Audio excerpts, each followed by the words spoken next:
کھانے کے انداز سے متعلق ایٹنگ اسٹائل، کھانے پینے کے لیے دائیں ہاتھ استعمال کیجیے، ضرورت ہو بائیں ہاتھ کو بھی دائیں کے ساتھ ملانے میں حرج نہیں، بلا ضرورت بائیں ہاتھ سے کھانا پینا اسلام کی نظر میں اچھی بات نہیں ہے، اچھی عادت نہیں ہے۔ ہاں، جیسے کہ بعض روایت کے اندر آتا ہے کہ بائیں ہاتھ سے شیطان کھاتا ہے، تو دایاں ہاتھ کھانے کے اندر استعمال کیجیے۔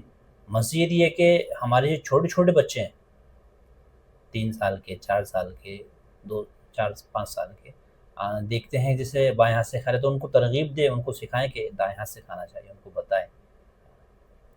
کھانا ہاتھ سے کھانا زیادہ بہتر ہے، اگر کوئی چمچے سے کھائے تب بھی گناہ نہیں ہے۔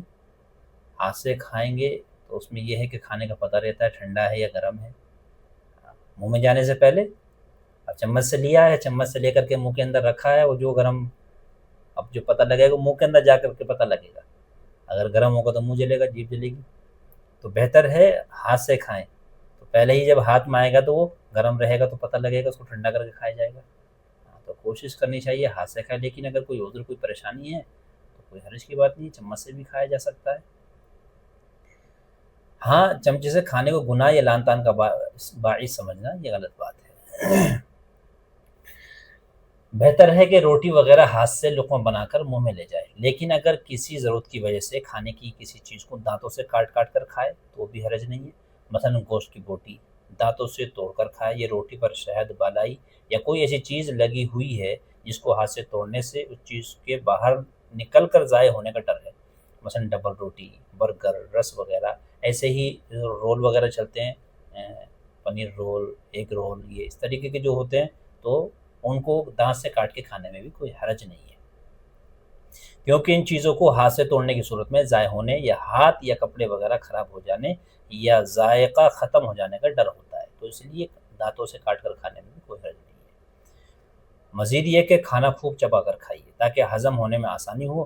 بچوں کو شروع ہی سے خوب چبا کر کھانے کی عادت ڈالیے، غذا کا ہضم منہ سے شروع ہو جاتا ہے۔ جو کھانا اچھی طرح چبا کر کھایا جاتا ہے وہ دانتوں اور داڑوں سے پس جانے اور منہ کا لعاب کھانے کے ساتھ شامل ہو جانے کی وجہ سے جلدی ہضم ہوتا ہے، لہذا لقمے کو جتنا چبا کر باریک کیا جائے گا اور جتنا منہ کا لعاب اس میں شامل ہوگا اتنا ہی جلدی اور آسانی کے ساتھ ہضم ہوگا اور معدے کو زیادہ کام نہیں کرنا پڑے گا، اور اسی طرح معدہ زیادہ وقت اور زیادہ عرصے تک کارآمد ہوگا۔ اس بات کا بار بار تجربہ کیا گیا کہ خوب چبا کر کھانے کے بعد طبیعت پر بوجھ نہیں ہوتا، بلکہ طبیعت ہلکی پھلکی رہتی ہے، کیونکہ کہ بغیر چبائے جلدی جلدی کھا لینے کے بعد طبیعت پر بوجھ ہو جاتا ہے اور کھانا ہضم ہونے میں مشکل پیش آتی ہے، لہٰذا کھانا خوب اچھی طرح چبا کر کھانے کا اہتمام کرنا چاہیے۔ جب تک پہلا لقمہ اچھی طرح چبا کر اچھی طرح لقمہ لینے سے پرہیز کرے، خوب اچھی طرح چبا کر کے، یعنی کہ ایک کھایا بھی منہ میں ہے، دوسرا ایک دم سے، تیسرا بس منہ بھر کے کھا رہے ہیں، یہ مناسب بات نہیں ہے۔ توڑ کر کے لقمہ بنا کر کے اچھی طرح چبا کر کے جب اس کو نکلنے، اس کے بعد میں اگلا لقمہ لیں۔ لقمہ زیادہ بڑا نہ لیجیے بلکہ درمیانہ ہونا چاہیے تاکہ آسانی کے ساتھ منہ میں رکھ کر چبایا اور نگلا جا سکے۔ زیادہ بڑے لقمے کو چبانا، نگلنا اور ہضم کرنا مشکل ہوتا ہے، اور ایسا کرنے والے لوگوں کی صحت پر برے اثرات مرتب ہوتے ہیں۔ کھانا کھاتے وقت پورا ہاتھ اور ساری انگلیاں کھانے میں نہ بھر لیجیے، بلکہ جتنی انگلیوں اور ہاتھ کے جتنے حصے کو کھانے میں شامل کرنے کی ضرورت ہو صرف اتنے حصے کو استعمال کیجیے۔ پورا ہاتھ سان لیا، بلکہ جتنی ضرورت ہے 3 انگلی کی، 4 انگلی کی، جو جیسی جس کی عادت بنی ہوئی ہے اس کے حساب سے جتنا کم ہاتھ استعمال کرے گا اتنا زیادہ اچھا، بہتر ہے۔ روٹی کو سالن میں اچھی طرح تر کر کے کھانا عام حالت میں صحت اور تندرستی کے لیے زیادہ مفید و نفع بخش ہے۔ بہت سو کو دیکھا ہے کہ توڑا اور ہلکا سا سالن میں لگایا اور بس۔ میں نے دیکھا عام طور پہ ایسے لوگوں کی صحت کیا ہوتی ہے، زیادہ اچھی نہیں ہوتی۔ تو جس طریقے سے کھانا کھا رہے ہیں تو خوب اچھی طریقے سے سالن بھی اچھے طریقے سے استعمال کرنا چاہیے، یہ زیادہ مفید اور نفع بخش ہے۔ کھانا کھاتے وقت لباس اور بدن کو سالن وغیرہ کے ذریعے خراب ہونے سے بچانے کی کوشش کیجیے۔ بعض اوقات ذرا سی غفلت سے صاف ستھرا لباس خراب ہو جاتا ہے، مجمع میں شرمندگی الگ پیش آتی ہے۔ بہت سے لوگ ہوتے ہیں، ہو جاتا ہے کھانا کھا رہے ہیں اور تھوڑا سا کہیں لگ گیا، گر گیا، تو کوشش کرے اس طریقے سے کہ کھانا کپڑے پر نہ لگے۔ کھانے کے ادب اور اکرام کا تقاضا یہ ہے کہ کھانے کا دسترخوان صاف ستھرا رکھیے تاکہ اس پر کھانے پینے کی چیزیں رکھنے سے خراب نہ ہو اور کوئی چیز گر جائے تو دوبارہ استعمال کے قابل رہے۔ ویسے بھی دسترخوان کا میلا کچیل و گندا ہونا بد تہذیبی ہونے کے ساتھ ساتھ صحت کے لیے بھی نقصان دہ ہے۔ کیونکہ کھانے کے ذرات بار بار اس پر گرنے سے اس میں گندگی اور جراثیم جمع ہوتے رہتے ہیں، جو کھانے کے ساتھ شامل ہو کر بیماری کا سبب بن سکتے ہیں۔ آج کل اس سلسلے میں بہت کمزوری پائی جاتی ہے۔ دسترخوان خاص کر جبکہ کپڑے کا نہ ہو، دھونے اور صاف کرنے کا بہت کم اہتمام کیا جاتا ہے۔ اوپر سے دسترخوان کو گندے کپڑے سے صاف کرنے کو کافی سمجھا جاتا ہے۔ خاص طور سے یہ بات یاد رکھنی چاہیے، دسترخوان جو صاف کر رہے ہیں وہ صاف ستھرے کپڑے سے صاف کرنا چاہیے۔ دسترخوان کو گندے کپڑے سے صاف کرنے کو کافی سمجھا جاتا ہے، جس کے صحت پر برے اثرات مرتب ہو رہے ہیں، اس لیے اس کی اصلاح کی سخت ضرورت ہے۔ کھانے کی اگر کوئی چیز نیچے گر جائے تو اسے اٹھا کر صاف کر کے یا دھو کر دوبارہ کھا لیجیے، اور اس میں کسی سے شرم نہ کیجیے۔ لیکن اگر جگہ صاف نہ ہونے کی وجہ سے وہ چیز استعمال کے قابل نہ رہی ہو تو کسی جانور وغیرہ کو کھلا دیجیے، یا کم از کم اس کو ایسی جگہ رکھ دیجیے کہ وہ بے ادبی اور دوسروں کی ایذا کا سبب بننے اور پیروں میں روندے جانے سے بچ جائے۔ کتنا پیارا ادب ہے! آپ کوئی چیز کھا رہے ہیں اور کوئی چیز گر گئی، ہاتھ سے چھوٹ گئی، تو یہ نہیں کہ اس کو وہیں پڑی رہنے دے، اس کو وہاں سے اٹھائے، اگر بہتر ہے اس کو صاف کر کے دھو کر کے کھانے کے لائق ہے تو کھا لے، لیکن اگر آپ کا دل گوارا نہیں کر رہا، نہیں کھا سکتے، تو اس کو وہاں سے اٹھا کر کے یا تو کسی جانور وغیرہ کو کھلا دے، یا ایسی جگہ پر رکھ دے جیسے کہ چیونٹی وغیرہ، کیڑے مکوڑے وغیرہ ہی اس کو کھا لے۔ ہاں، پیروں کے اندر نہ روندے، وہ کہ پیروں میں آئے ہیں تو اس سے کیا ہے، وہ بے ادبی ہوگی کھانے کی۔ ہم کھانے کے لیے، پکانے کے لیے کتنی محنت اور جستجو کرتے ہیں پیٹ میں لقمہ پہنچانے کے لیے، اور اس کو اس طریقے سے ضائع کر دے، یہ اچھی بات نہیں ہے۔ کھانے پینے کی چیز بقدر ضرورت لیجیے، یہ بڑی اہم بات ہے۔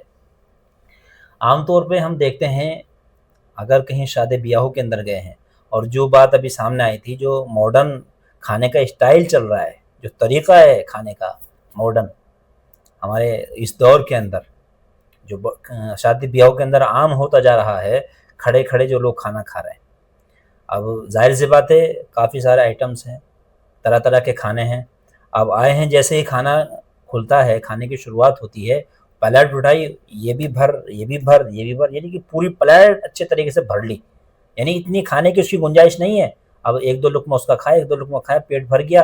اب اتنا، یعنی جتنا اس نے کھایا بھی نہیں ہے، یعنی جتنا 3 لوگ کھا سکتے اتنا اس نے پلیٹ کے اندر بھرا ہوا ہے۔ اب وہ کیا ہے، وہ ڈسٹ بن کے اندر جا رہا ہے، وہ ضائع ہو رہا ہے ایک طریقے سے۔ تو اس کا خیال رکھیں، کھانا چاہے اپنا ہو یا غیر کا ہو، یہ ضائع کرنے کی اجازت نہیں ہے، اور خاص طور سے دوسرے کا کھانا اتنا ہی استعمال کیجئے جس سے آپ کھا سکتے ہو، اتنا ہی پلیٹ کے اندر ڈالیے جتنا آپ کے پیٹ کے اندر آ سکتا ہے۔ تو بڑی اہم بات ہے، اس پر عمل کرنے کی کوشش کریں۔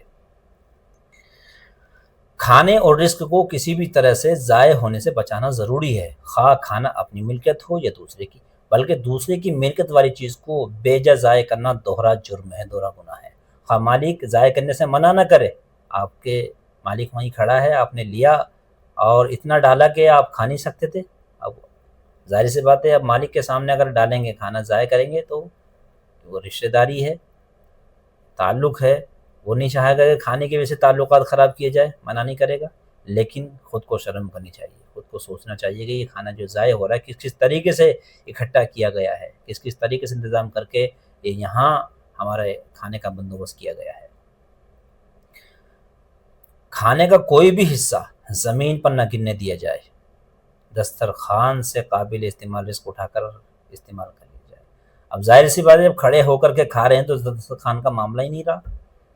یہ سب چیزیں سنت سے ہٹنے کی وجہ ہے، اور اتنا ضائع ہو رہا ہے، اتنا نقصان ہو رہا ہے، اتنا مال خرچ ہو رہا ہے، یہ سب سنت سے ہٹنے کی وجہ سے ہے۔ اگر ہم یہ طریقہ جو سنت ہے اس کو اپنائیں تو انشاءاللہ اتنا مال بھی ضائع نہ ہو، اور سکون اور وقار و چین سکون کی زندگی گزرے۔ برتن میں بھی کوئی حصہ نہ چھوڑا جائے، ہڈی کو اچھی طرح چوس کر اور گوشت، سالن اور چاول وغیرہ سے صاف کر کے چھوڑی جائے۔ روٹی کو ٹکڑے ٹکڑے کر کے اور سالن میں بھگو کر نہ چھوڑا جائے کہ دوسرا بھی استعمال نہ کر سکے۔ اگر کسی ہوٹل وغیرہ میں کھانا کھا رہے ہیں اور کھانا آپ نے قیمتاً لیا ہے تو بچا ہوا کھانا بھی وہاں چھوڑ کر ضائع نہ کیجیے۔ اس کے لیے بہتر طریقہ یہ ہے کہ جو ویٹر وغیرہ ہے اس کو بولیے کہ اس کو آپ پیک کر دیجیے، پیک کرا لیجیے، گھر پر لے آئیے، یا یہ کہ اگر راستے میں فٹ پاتھ وغیرہ پر کچھ افراد ایسے ہوتے بیٹھے ہوئے وغیرہ ہیں جو غریب و نادار ہوتے ہیں، ان کو دے دیجیے، یا کوئی جانور وغیرہ ہے، گائے ہیں جو ادھر ادھر گھومتی پھرتی ہے، اور بھی دیگر جانور وغیرہ ہیں کچھ سڑکوں وغیرہ پر رہتے ہیں، ملتے ہیں، ان کو ڈال دیجیے، لیکن کھانے کو ضائع نہ کیجیے۔ کھانے کو کسی بھی طرح ضائع کرنا سخت ہونا کی بات ہے۔ آج کل مختلف طریقوں سے رزق اور کھانے کا بہت ضیاع ہو رہا ہے، بہت ضائع ہو رہا ہے۔ دوسرے مسلمان بلکہ اپنے بہن بھائی اور والدین تک کا جھوٹا صاف ستھرا کھانا استعمال کرنا بہت مایوس سمجھا جانے لگا ہے۔ دوسرے مسلمانوں کا تو بہت دور کی بات ہے، اپنے سگے بھائی کا جھوٹا کھانا کیا ہے آج آدمی نہیں کھا سکتا۔ ہاں، تو محبتیں بھی نہیں رہی۔ پہلے ایک دوسرے کا جھوٹا کھاتے تھے، ایک ہی برتن کے اندر کئی کئی لوگ کھانا کھا رہے تھے۔ آج بھی دیکھو مرکز نظام الدین کے اندر ماشاءاللہ اور ہمارے دینی اداروں کے اندر بھی ایک ہی پلیٹ کے اندر سب کھا رہے ہیں الحمدللہ۔ کھانے کی تقریب سے فارغ ہونے پر لگتا ہے کہ وہاں انسانوں نے نہیں جانوروں نے کھانا کھایا۔ کتنی عجیب بات ہے، کھائے جانے والے کھانے کی مقدار سے زیادہ نہیں تو آدھا یا تہائی کھانا تو مختلف طریقوں سے ضائع کر دیا جاتا ہے۔ اور مال مفت دل بے رحم، اگر اپنی جیب سے پیسہ خرچ ہوتا ہے وہ ضائع ہوتا ہے تو اس کا بڑا دکھ تو ہوتا ہے، بڑا درد ہوتا ہے، لیکن دوسرے کی جیب سے وہ کس کس طریقے سے اکٹھا ہوا، کیسے کیسے اس نے قرض وغیرہ لے کر کے انتظام و بندوبست کیا ہے، کیسی کیسی محنتیں رات و دن کی لگی ہے، وہ وہی جانتا ہے جس نے بندوبست کیا ہے۔ تو خاص طور سے اس بات پر عمل کیجئے کہ کہیں بھی کھانا کھائیں، کھانے کو ضائع نہ ہونے دیجیے۔ اور خاص طور سے یہ شادی بیاہوں کے اندر یہ جو اس طریقے کا ماڈرن طریقہ چل رہا ہے، اس سے بچیے۔ پورے مسلمانوں کو اور جو بھی اپنے یار دوست ہیں ان کو اس بیماری سے اور اس غلط طریقے سے بچانے کی کوشش کریں۔ تو مال مفت دل بے رحم کی کہاوت سامنے آتی ہے۔ کھانا کھا کر برتنوں میں بچے ہوئے کھانے کا بڑا حصہ برتن دھوتے وقت کوڑے دان کی نظر کر دیا جاتا ہے۔ کہیں دیکھتے ہیں شادی کے بعد میں سڑکوں پر پڑے، ڈسٹ بن میں پڑا ہے، یا برتن دھوتے وقت پانی کے ساتھ بہا دیا جاتا ہے۔ شہروں میں کوڑے کے ڈھیروں پر قیمتی کھانوں کو ڈھیر لگا ہوا نظر آتا ہے۔ یہی کھانا ضائع ہونے سے بچا کر اگر غریبوں کو دے دیا جاتا یا جانوروں وغیرہ کو کھلا دیا جاتا تو کتنے فائدے اور اجر و ثواب کا کام تھا۔ پھر کھانے کی اسی اضاعت اور بے حرمتی کا نتیجہ ہے کہ رزق میں مختلف طریقوں سے بے برکتی کا سامنا کرنا پڑ رہا ہے۔ ہم دیکھتے ہیں کہ ادھر سے مال کمایا ہے، ادھر سے آیا ادھر سے گیا، شکایتیں کرتے ہیں کہ کھانے میں برکت نہیں ہے، مال میں برکت نہیں ہے۔ یہ وجہ یہی ہے کہ ہم صحیح معنی کے اندر صحیح طریقے سے اس کو استعمال نہیں کر رہے۔ چاہیے تو یہ تھا کہ روٹی بچ جانے والے چھوٹے چھوٹے ذرات کو بھی جمع کر کے مرغی، بلی، بھینس وغیرہ اور بکری وغیرہ کو دیا جاتا، ورنہ کم از کم چونٹیوں کو ہی کھانے کے لیے فراہم کر دیا جاتا۔ یہ اسلامی طریقہ ہے، یہ اسلام تعلیم دے رہا ہے کھانے کے تعلق سے۔ اسی طریقے سے روٹی کو درمیان سے کھانا اور بغیر کسی معقول وجہ کے اس کے کناروں کو بچا کر چھوڑ دینا، یا روٹی کے ایک حصے کو استعمال کر کے دوسرے حصے کو ضائع کر دینا، یہ گناہ اور اسراف میں داخل ہے۔ روٹی کھا رہے ہیں اور سائڈ کے جو کنے ہیں موٹے موٹے سے تھوڑے تھوڑے سے ان کو توڑ دیا، ہاں اگر وہ کچے ہیں اگر ان کو کھانے سے نقصان ہو سکتا ہے وہ بات الگ ہے، لیکن بغیر کسی عذر کے بغیر کسی وجہ کے بیچ بیچ میں روٹی کھانا یہ بھی اچھی بات نہیں ہے، گناہ کی بات ہے۔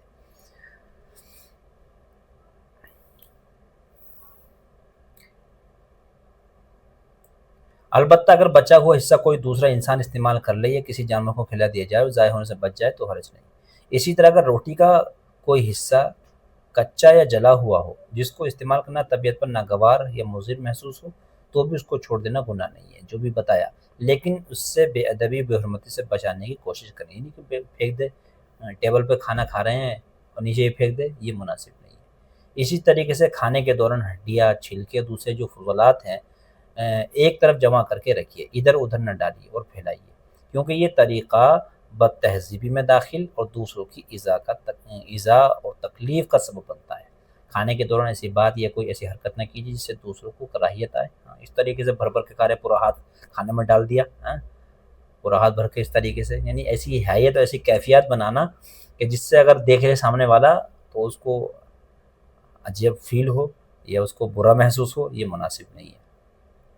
بعض اوقات انسان کو خود سے اپنی کوئی حرکت یا گفتگو ناگوار نہیں گزرتی لیکن کسی دوسرے کو ناگوار گزرتی ہے۔ مثال کے طور پر کھانا کھا رہے ہیں اور ایسے چپ چپ چپ چپ کر کے کھانا کھا رہے ہیں، آواز نکل رہی ہے منہ سے، یہ بھی اچھی بات نہیں ہے۔ کھانا کھائیں تو منہ بند کر کے کھائیں، منہ بند کر کے چبائیے تو اس سے آواز نہیں نکلے گی۔ ایسے ہی بچوں کو بھی ترغیب دینا چاہیے اگر بچے اس طریقے سے کر رہے ہیں۔ اس لیے دوسروں کی طبیعت و مزاج کا لحاظ کرنا ضروری ہے۔ کھانا کھاتے وقت اپنی توجہ کو کھانے کے علاوہ دوسری باتوں اور چیزوں سے ہٹا دینا چاہیے۔ ذہنی الجھن اور دماغ پر بوجھ بننے والی چیزوں، نیز رنج و غم کی باتوں سے پرہیز کرنا چاہیے۔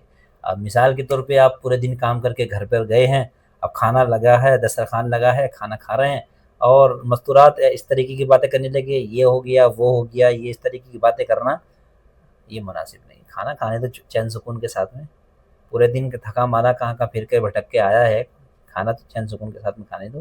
یہ دین سے دوری کی علامت ہے۔ آپ دیکھیں ایک واقعہ حدیث شریف کے اندر، ایک صحابی کا بیٹا فوت ہو گیا، سوئے رات کو، ہم بستر ہوئیں، بیوی نے بتایا نہیں، اور صبح کو جب آنکھ کھلی ہے اس کے بعد معلوم کیا شوہر سے کہ اچھا ایک بات بتاؤ، اگر کسی کی کوئی امانت ہو تو اس امانت کو کیا کرنا چاہیے؟ رکھ لینا چاہیے، یا جس کی امانت ہے اس کو واپس کر دینا چاہیے؟ شوہر نے کہا کہ جس کی امانت ہے اس کو واپس دے دینا چاہیے۔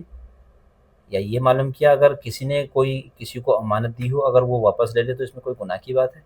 تو انہوں نے جواب دیا نہیں، تو کوئی حرج کی بات نہیں ہے۔ تو پھر کہا کہ اللہ نے ہمیں جو بیٹا دے رکھا تھا اس نے وہ امانت واپس لے لی۔ انہیں بڑا تعجب ہوا کہ ایسا صبر اور اللہ نے تحمل عطا فرمایا۔ آج تو ذرا سا معاملہ پیش آ جائے، کوئی ذرا سی بات ہو جائے، فون کھڑکھڑا دیں، یہ ہو گیا فلانا ہو گیا ڈھماکہ ہو گیا، بس۔ تو تھوڑا صبر و تحمل سے کام لینا چاہیے۔ ایسے ہی کھانے کے دوران بہت زیادہ باتیں کرنے اور قہقہ مار کر ہنسنے سے پرہیز کیجیے۔ اسی طرح کی حرکت سے کھانے کے مقصد میں خلل واقع ہوتا ہے۔ البتہ کھانے کے دوران بالکل خاموش رہنے کا بھی حکم نہیں ہے، بالکل گمسم ہو کر کھانا ہے، اللہ کا ذکر کرتے ہوئے کھائیے، سبحان اللہ، الحمدللہ، اللہم لک الحمد ولک الشکر، اس طریقے کے جو جملے ہیں اللہ کا ذکر کرتے ہوئے کھائیے۔ کھانا کھاتے وقت خاموش رہنے کو اگر ثواب نہ سمجھا جائے تو کوئی گناہ نہیں ہے، البتہ دوسروں کے مناسب حال، پاکیزہ اور قدر جائز اور تفریحی بات کرنا نیز نیک لوگوں کے ہلکے پھلکے واقعات کا ذکر مذاکرہ بہتر ہے۔ اسی طریقے سے حلال اور پاکیزہ کھانے میں عیب نہ لگائیے، ہر قسم کا حلال کھانا کھانے کی عادت ڈالیے۔ اللہ کے رسول صلی اللہ علیہ وسلم نے کبھی کسی کھانے کے اندر عیب نہیں نکالا، معاب رسول اللہ صلی اللہ علیہ وسلم طعام قط، اگر اچھا نہیں لگ رہا مت کھائیے لیکن عیب نہ نکالیے۔ ہاں اگر اس کے اندر اصلاح کی ضرورت ہے، نمک کم ہے، مرچ تیز ہے، تو بتا دیجئے کہ اس کے اندر تھوڑی اصلاح کی ضرورت ہے۔ اگر کوئی پاک اور حلال چیز طبیعت کو کسی وجہ سے پسند نہ ہو تب بھی عقیدہ اور عقل سے اس کو برا نہ سمجھیے اور زبان سے اس کی تحقیر و تذلیل نہ کیجیے۔ البتہ کھانا پکانے اور تیار کرنے میں کوئی کوتاہی یا کسی چیز کی کمی محسوس ہو تو اس پر مناسب انداز میں آگاہ اور تنبیہ کرنے میں، یا اس طرح کوئی چیز طبیعت کو پسند نہ ہو تو دوسرے کو طبیعت کے تقاضے سے حکمت کے ساتھ آگاہ کرنے میں حرج نہیں، مگر اس طریقے پر کہ جس سے کھانے کی تحقیر لازم نہ آئے۔ اسی طرح اگر کھانا حرام و ناپاک یا سڑا پوسا ہو تو اس کو بھی حرام و ناپاک یا سڑا پوسا ہونے کی وجہ سے غلط کہنے میں حرج نہیں ہے۔ کوئی بھی کس طریقے کھا لو یہ نہیں ہے، سب پتھر ٹھیکڑے سب ہضم، یہ نہیں ہے، اور کہ حلال ہونا چاہیے۔ کھانے کے دوران تھوکنے اور ناک صاف کرنے سے پرہیز کیجیے، اگر ضرورت ہو تو دوسروں کی نظر سے بچا کر خاموشی سے اپنا تقاضا پورا کریے۔ کسی کو نزلہ زکام ہے اور اس طریقے کا اجتماعی کھانا کھا رہے ہیں تو اٹھ کر کے چلے جائیے، اپنا جو تقاضا اس کو پورا کر کے، یہ نہیں کہ وہیں سوڑ سوڑ کر رہے ہیں وہیں، یہ مناسب نہیں ہے۔ کھانے کے دوران اگر چھینک آئے تو اپنے منہ کو کھانے اور دوسروں کی طرف سے پیچھے یا دوسری جانب کر لیجیے۔ کھانا کھا رہے ہیں، سامنے دسترخوان رکھا ہے، یعنی کہ یہیں چھینک دیا، یہ کہ لوگوں کے ادھر لوگ بیٹھے ہیں سامنے ان کے منہ پہ چھینک دے، بلکہ سائیڈ میں ہٹ کر کے چھینکیے۔ اور منہ پر ہاتھ یا کوئی رومال وغیرہ رکھ لیجیے تاکہ منہ، ناک سے تھوک وغیرہ کسی کھانے پینے کی چیز یا دسترخوان پر یا دوسرے شخص پر نہ پڑ جائے۔ کھانے پینے کی چیز پر پھونک نہ ماریے، اگر گرم ہو تو تھوڑا انتظار کر لیجیے۔ ایسے ہی چائے وغیرہ پی رہے ہیں تو اس میں بھی پھونک نہیں مارنی چاہیے، کیونکہ منہ کے جو اندر جو جراثیم وغیرہ ہوں گے وہ کھانے پینے کی چیز میں جائیں گے تو اس سے نقصان ہوگا۔ اس کی وجہ سے بلا وجہ کھانے سے کراہیت پیدا ہونے کا خطرہ ہوتا ہے۔ اسی طرح بلا ضرورت کھانے کو سونگھنے سے ہی پرہیز کیجیے، اس کی وجہ سے بلا وجہ کھانے سے کراہیت پیدا ہونے کا خطرہ ہے۔ کسی وقت پھونک مارنے کی ضرورت ہو تو ایسی ضرورت کے وقت بغیر آواز نکالے پھونک مارنے میں حرج نہیں۔ برتن میں کھانے کا کوئی حصہ رہ جائے اور کوئی عذر نہ ہو تو اس کو انگلی سے چاٹ لیجیے، اور کوئی پتلی چیز میں شوربہ وغیرہ ہو تو پی کر برتن صاف کر دیجیے۔ ایک برتن میں ایک سے زیادہ افراد کا مل کر کھانا جائز بلکہ اتفاق و برکت کا ذریعہ ہے، بشرطے کہ ساتھ کھانے والے افراد صفائی ستھرائی کے اصول و قواعد کی پابندی کرتے ہوں، ورنہ الگ الگ برتن میں لے کر کھانے کی بھی شرعاً ممانعت نہیں ہے۔ منہ سے کوئی دوبارہ کھانے کے برتن میں لوٹانا ناپسندیدہ اور اچھی حرکت نہیں، اس سے بچنا چاہیے۔ اگر کھانے میں مکھی گر جائے تو اس کو غوطہ دے کر دونوں پروں کو دینا چاہیے، حدیث میں اس کا ذکر آیا ہے۔ اس کے بعد مکھی کو نکال کر باہر پھینک دیجیے اور کھانا خود طبیعت چاہے تو کھا لیجیے، ورنہ کسی ضرورت مند کو دے دیجیے یا جانور کو کھلا دیجیے۔ کھانا اپنے سامنے اور ایک طرف سے کھانے کا اہتمام کیجیے، کیونکہ اس طرح کھانے میں خیر و برکت ہوتی ہے، اس لیے اپنے سامنے سے کھائیے، مختلف جگہوں سے، درمیان سے، دوسروں کی طرف سے نہ کھائیے۔ البتہ اگر ایک ہی برتن میں مختلف قسم کی چیزیں، مثلا مختلف قسم کے پھل یا مختلف قسم کے میوے وغیرہ ہوں، اور جو چیز آپ کو مطلوب ہو وہ دوسری طرف ہو، تو دوسری طرف سے اٹھنے کی ضرورت ہو، یا مثلا آج کل کی مروج ڈبل روٹی بند ہے، برگر ہے، ایسی روغنی نان جسے ہم بٹر والی روٹی کہتے ہیں، کہ روٹی پہ بٹر لگا دینا، تو اس کو اگر بڑی روٹی ہے تو کاٹ کے دیتے ہیں۔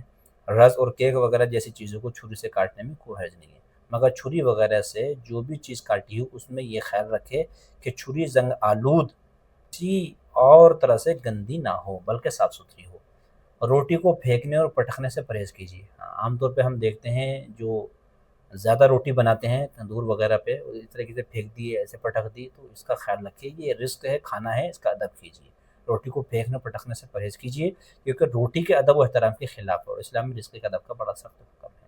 تو یہ چیزیں کھانے کے تعلق سے ہے، اور ابھی یہ سلسلہ بھی چلے گا ماشاءاللہ، تو کوشش کیجیے ان کو سن کر عمل کرنے کی، اور جو بھی آپ کے متعلقین میں سے آگے اس کو شیئر اور نشر کرنے کی۔ اللہ تعالی ہمیں مکمل اسلام پر عمل کرنے کی توفیق مرحمت فرمائے، اور مکمل طریقے سے اللہ رب العالمین 100% ہمیں مسلمان بنائے۔ السلام علیکم ورحمۃ اللہ وبرکاتہ۔ ملتے ہیں انشاءاللہ اگلی قسط میں، پھر ملاقات ہوگی۔